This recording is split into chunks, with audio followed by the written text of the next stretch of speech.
원장님들 강조하시는 게 턱 거상은 미용 수술이 아니다. 그쵸. 뭐 미용을 목적으로 이 수술을 하면 안 되니까 당연히 이뻐야죠, 하고 나서. 그러니까 이제 미용적인 꼴도 당연히 필요하지만 첫 번째는 기능의 복원, 내가 턱을 움직이려고 할 때 누가 봐도 이쁘고 멀쩡한 턱 모양이 되게 하는 게 이 수술의 핵심이죠. 뼈 수술하고 나서 문제가 생겼다라고 말씀하시는 분들이 한 60에서 70% 정도 되시는 것 같고, 보형물도 보형물이고 이제 필러 아니면 혹은 뭐 지방 이식 하시고 나서 움직임이 너무 이상해요 라고 하시는 분들이 한 30-40% 정도 되셔서, 보형물로만 따지면 한 30% 가까이 되는 것 같아요. 필러 같은 경우는 그렇게 많지는 않으시니까. 그러니까 요거는 좀 유지를 하고 턱 거상을 진행해서 조금 모양만 잘 만들어서 기능을 좀 원래대로 돌려달라. 뭐 이런 거 안 되나요, 원장님? 저는 우선 원칙적으로 안 된다고 하고요. 이걸 뺐었을 때 예상하는 모양들이 있잖아요. 그래서 제가 초음파도 보고 봤는데 아니요, 없으시는 게 훨씬 낫겠어요 라고 할 때는 그냥 없애기를 권유를 드리고요. 근데 환자분들께서 너무 싫어하시는데 제가 억지로 할 수는 없죠. 이제 그럴 때는 그냥 수술을 안 하죠. 아, 수술 그냥 안 하세요? 네. 아니, 기능이 잘 안 돌아옵니까?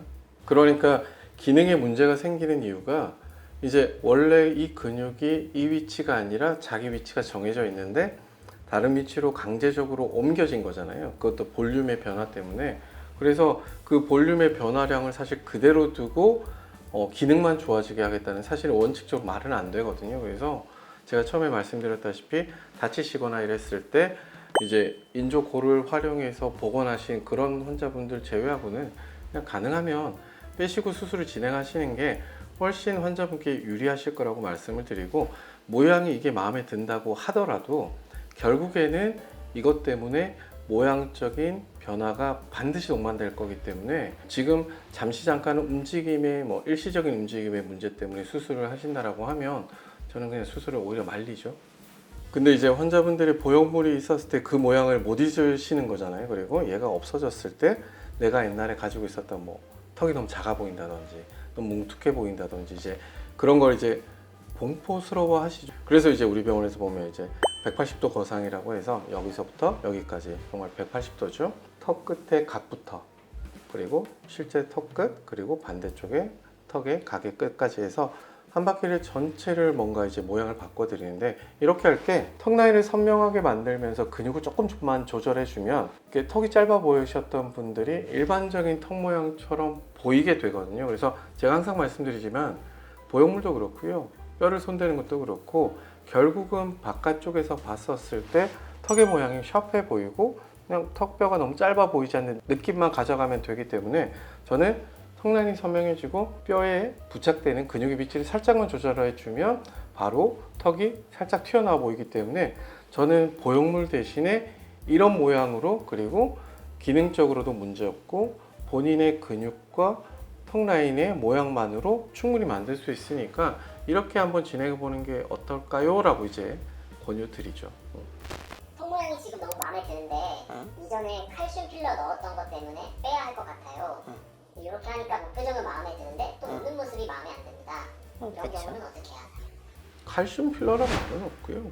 누가 자꾸 그런 말 쓰는지 모르겠는데, 칼슘 아파타이트라는 성분을 활용해서 만든 필러죠. 우리가 일반적으로 얘기하는 히알루론산을 활용한 필러는 물성이 좀 물렁물렁하죠. 유지되는 기간도 보통 맥시멈이 보통 6에서 9개월이니까. 근데 칼슘 아파타이트라는 성분을 활용하면 훨씬 더 체내에 오랫동안 안정적으로 남아있죠. 왜냐하면 반응이 없는 성분을 활용하는 거니까. 근데 환자분께서 말씀하셨던 거죠. 무표정일 땐 괜찮은데 표정을 지으니까 마음에 안 들어요 잖아요. 그래서 그럼 얘가 근육과 근육 사이에 지금 들어가 있는 거거든요. 빼야죠.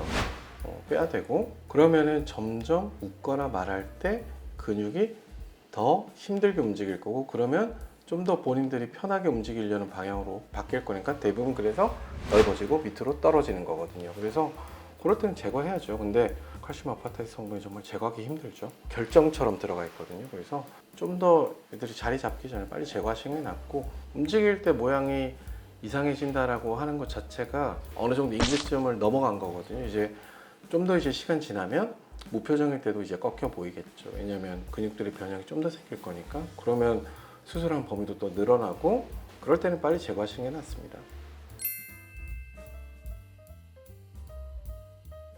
1번은 우리 환자분한테 가장 어울리는 턱 끝의 모양을 우선 결정을 해야죠. 1번은 그거고요. 이제 그걸 하기 위해서 제가 턱 라인을 찾는 거거든요. 그런데 그 이쁜 모양을 만들려고 할 때 기능적인 문제가 없어야 되니까 이 두 가지의 이제 중간점을 잘 찾아야 되는데, 기능적으로도 별 문제 없고 모양적으로도 크게 문제 없는 그 선을 찾는 게 가장 중요하고 힘들죠. 그리고 당연히 이거 할 때 기존에 이제 있었던 뭐 신경 손상이라든지 기존에 있었던 근육의 손상이라든지 그런 것들이 있을 때 좀 더 복원이 잘 되는 방향으로 이제 수술을 결정해야 되니까, 그런 것들만 잘 결정이 되면 저는 가장 이제 이상적인 수술 방법이 나올 거라고 생각해서 제일 중요하다고 생각합니다.